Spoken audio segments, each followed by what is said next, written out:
일본 재무성의 8월 1일자 SNS가 난리가 났습니다. 미국이 28년 만에 우리 편에서 함께 싸워줬다.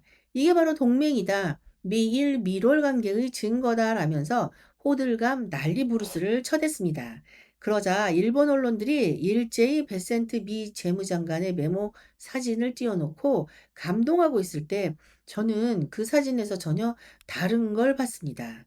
미국이 쓴 돈 최대 100억 달러, 일본이 하룻밤에 쓴 돈 최대 589억 달러. 같은 편? 아니죠. 이건 숫자로만 봐도 6배 차이 나는 게임입니다. 그리고 또 놀라운 사실 하나. 이 미국의 동맹에 대한 지원에는 미국이 이미 공식 문서에 박아놓은 청구서가 딸려 있었습니다. 오늘은 일본이 역사적 동맹이라며 자축하는 이 사건을 사실은 누가 누구를 이용했는가의 관점에서 뜯어보겠습니다.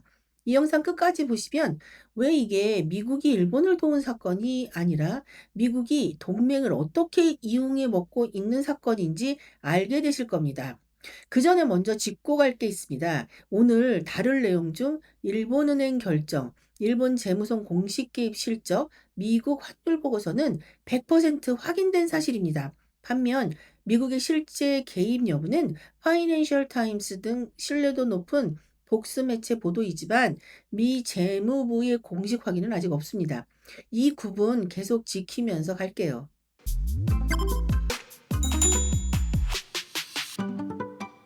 안녕하십니까? 미묘입니다. 일단 표면적으로 벌어진 일부터 빠르게 정리하겠습니다. 7월 30일 도쿄 시장에서 엔화가 163엔대까지 떨어집니다. 39년 8개월 만에 엔저입니다. 그날 밤 뉴욕 시장이 열리자마자 대량의 달러 매도가 쏟아지고 50분 만에 5엔이 급락합니다. 다음 날인 31일 일본은행이 금리를 동결하자 엔화가 다시 반등하려는데 저녁에 또 급락 2연타 개입입니다. 그리고 8월 1일 새벽 캠프 데이비드 강요회의 로이터 카메라에 베센트 재무장관의 메모가 잡힙니다. 엔화 50억에서 100억 달러 매수. 몇 시간 뒤 뉴욕 시장에서 유로를 팔고 엔화를 사는 거래가 있었다고 파이낸셜 타임스가 보도합니다. 여기까지만 들으면 정말 미국이 일본을 구하러 왔다처럼 보입니다. 일본 언론도 그렇게 받아 썼고요. 그런데 숫자를 까보면 이야기가 완전히 달라집니다. 미 재무부의 외환안전기금과 뉴욕 연은 계정을 합친 유로 엔화 외화자산 총액 약 382억 달러의 규모고요. 메모에 적힌 최대치 100억 달러는 이 중에서도 유로 자산 총 금액인 131억 달러의 무려 80%에 가깝습니다. 반면 일본이 그날 밤 하루 동안 쓴 돈은 최대 589억 달러로 추정됩니다. 일본의 전체 외환 보유액은 1조 2,874억 달러, 미국이 동원한 돈의 34배입니다. 정리하면 이렇습니다. 일본은 사실상 자기 곳간을 대규모로 털어서 진짜 실탄전을 벌였고 미국은 자기가 가진 유로 지갑에서 있는 돈 거의 다 긁어서 체면치레용 총알을 한 발 쐈습니다. 이걸 든든한 동맹의 지원 사격이라고 부를 수 있을까요? 여기서 더 흥미로운 지점이 나옵니다. 미국은 왜 하필 유로를 팔았을까요? 표면적 이유는 제도입니다. 뉴욕 연은이 보유한 외화가 원래 유로와 엔화뿐이라 어차피 팔 수 있는 카드가 유로밖에 없었다는 거죠. 하지만 이게 미국 입장에서는 완전히 완벽한 각본이기도 합니다. 만약 미국이 달러를 직접 팔았다면 미국이 스스로 달러 약세를 유도했다는 프레임이 씌워지겠죠? 트럼프 행정부가 그토록 강조해온 강한 달러 이미지에 흠집이 나죠. 그런데 유로를 팔면 달러에는 손원화되지 않았는데 유로엔 시장의 엔 매수가 재정 거래를 타고 결국 달러엔 시세까지 끌어내립니다. 결과는 똑같이 엔고 유도인데 미국은 우리는 달러 안 팔았다고 발뺌할 수 있다는 겁니다. 명분은 지키고 실리는 챙기고 리스크는 유로존한테 떠넘긴 거래. 심지어 유로존이 이걸 어떻게 받아들일지에 대해서는 미국이 아무 설명도 안 했습니다. 이게 뭡니까? 이게 동맹을 위한 희생입니까? 여기서 이 사건의 아이러니가 정점을 찍습니다. 이 작전을 지휘한 베센트 재무장관, 원래 헤지펀드 출신이에요. 1992년 소로스 펀드 매니지먼트에서 파운드화를 대량 공매도해서 영국 중앙은행을 무너뜨린 그 검은 수요일, 맞아. 검은 수요일의 핵심 멤버였습니다. 이 트레이드로 펀드는 10억 달러 넘게 벌었고 소로스는 영국은행을 무너뜨린 사나이라는 별명을 얻었죠. 그리고 2011년부터 2015년 같은 펀드의 최고 투자 책임자로 있으면서 에나메도 즉 엔저의 베팅에서 큰 돈을 벌었다는 사실이 알려져 있습니다. 정리하면 이 사람은 중앙은행을 실제로 무너뜨려 본 경험이 있는 사람이고 엔화를 팔아서 떼돈을 벌어본 경험이 있는 사람입니다. 그런 사람이 지금 엔화를 지켜주는 구원자 역할을 자처하고 있는 겁니다. 이게 뭘 뜻하냐면 이 사람은 투기 세력이 정확히 어느 지점에서 겁을 먹고 손절하는지 실전에서 뼈저리게 안다는 겁니다. 그러니까 100억 달러 정도의 소액으로도 시장을 흔들 수 있었던 거예요. 진짜 돈의 힘이 아니라 이 판을 아는 사람이 던진 심리전이었던 겁니다. 그리고 냉정하게 말하면 이 사람에게 일본은 지켜야 할 동맹이라기보다는 예전에 내가 이용해서 돈 벌어먹던 시장, 그리고 지금은 미국의 이익을 위해 다시 이용할 수 있는 시장일 뿐입니다. 자, 여기가 오늘의 핵심입니다. 미국의 지원에는 조건이 붙어 있었습니다. 그것도 이미 공식 문서예요. 미 재무부가 7월 23일 발표한 환율 보고서에 이런 문장이 있습니다. 금융정책의 정상화는 인플레이션 기대를 안정시키고 과도한 환율 변동을 억제하는 데 도움이 된다. 이거 그냥 학술적인 문장 같지만 사실상 이렇게 읽힙니다. 일본은행, 너네가 금리 올려야 이 문제 해결돼. 즉, 미국이 던진 메시지는 이겁니다. 개입으로 시간은 벌어줄게. 근데 그동안, 그 시간 동안 너네가 알아서 금리 올려.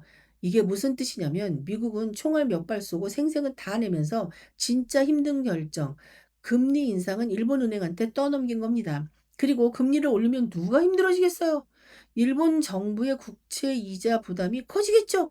일본은행 자체 재무도 나빠지겠죠? 일본 국민들 주택론의 금리도 오르겠죠. 근데 미국은 이 비용을 하나도 안 져요. 오히려 엔화가 오르면 자기가 산 엔화 자산에서 환차익까지 챙길 수 있는 구조입니다. 정리하면 미국은 소액 투입, 생색은 최대치, 리스크는 유로존의 분산, 비용은 일본의 전가, 심지어 이익까지 챙길 가능성이 높다. 일본은요, 자국 간 대규모 투입, 앞으로 금리 인상이라는 진짜 비용까지 떠안아야 하는 처지. 이게 동맹의 지원입니까? 아니면 빚도 더 쓰고 이자는 네가 갚아라입니까? 사실 이런 패턴 처음이 아니에요. 1998년 클린턴 행정부도 엔저를 막겠다며 일본과 공조 개입에 나섰습니다. 당시 미국이 쓴 돈은 8억 3,300만 달러, 이번 메모속 금액의 6분의 1에서 12분의 1 수준이었죠. 결과는 어땠을까요? 엔저 흐름은 전혀 꺾이지 않았고 두 달도 안 돼 나는 다시 147엔대로 돌아갔습니다. 진짜 흐름이 바뀐 건 그해 가을 러시아 위기와 LTCM 파산으로 미국 금리가 급락하면서였습니다. 즉 개입 자체가 아니라 미국 금리가 떨어진 게 진짜 원인이었던 겁니다. 미국의 실탄조차 미국 금리의 힘을 이기지 못했습니다. 이번에도 구조는 똑같아요. 미국과 일본이 아무리 엔화를 사들여도 일본의 정책 금리는 여전히 1%입니다. 미일 금리 차는 1mm도 줄지 않았습니다. 투기 세력이 엔화를 팔 이유는 개입 전이나 후나 그대로 남아 있다는 겁니다. 역사가 이미 증명한 패턴을 일본은 또 한 번 이번엔 다르다며 감동하고 있는 꼬라지입니다. 한 가지 더 짚을 게 있습니다. 원래 미국은 각국의 환율 개입을 감시하는 입장이었습니다. 즉 심판이라는 거죠. 실제로 2011년 일본이 단독으로 엔매도 개입을 했을 때 미국은 이를 공식적으로 마구 비판했습니다. 당시 엔화 가치는 적정 수준이라 개입은 불필요하다고까지 못 박았죠. 그런데 이번엔 어떻습니까? 그 감시자가 직접 선수로 뛰어들었습니다. 심판이 경기장에 나와서 한쪽 팀 유니폼을 입은 겁니다.